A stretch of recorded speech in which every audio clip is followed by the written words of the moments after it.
രണ്ടാമത്തെ ഭാഗം വരുമ്പോൾ വളരെ ക്ലിയർ ആയിട്ട് നിങ്ങൾ അറിഞ്ഞിരിക്കേണ്ട കാര്യം, what is not part of a mental health ministry.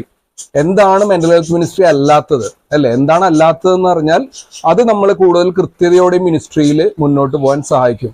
ഒന്നാമത്തെ കാര്യം എന്നാണ് പറഞ്ഞാൽ, ഇതൊരു ഹെൽത്ത് കെയർ അല്ലെങ്കിൽ ഒരു ഡയഗ്നോസിസ് ചെയ്യുന്ന അല്ലെങ്കിൽ ഒരു കൗൺസിലിങ്ങോ തെറാപ്പിയോ അല്ല എന്ന് എല്ലാ CMHM Catholic mental health ministry ഉള്ളവർ അത് മനസ്സിലാക്കിയിരിക്കണം.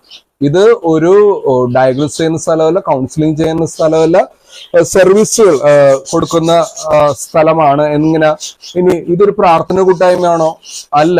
പക്ഷേ പ്രാർത്ഥിച്ച് അവരെ അക്കമ്പനി ചെയ്യുന്നുണ്ട്, വിതൗട്ട് വാല്യൂയിങ് ആൻഡ് കണക്റ്റിംഗ്.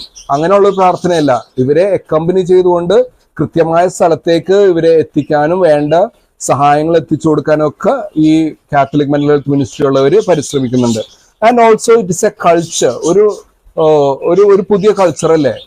എന്താ കാര്യം എന്ന് വെച്ചാൽ, നമ്മളിപ്പോ പറയണത് എങ്ങനെയാണ്, പോൾ ഒരു മാനസിക രോഗിയാണ്, പോൾ ADHD ഹൈപ്പർ ആക്റ്റീവ് ആയിട്ടുള്ള ആളാണ്, അല്ലെ? Paul is bipolar, Paul is depressed എന്ന് പറയുന്നതിനും നന്നായിട്ട് നമുക്ക് Paul has some depression, Paul has bipolar, Paul has traumatic experience എന്നുള്ള രീതി നമ്മൾ അവലംബിക്കണം.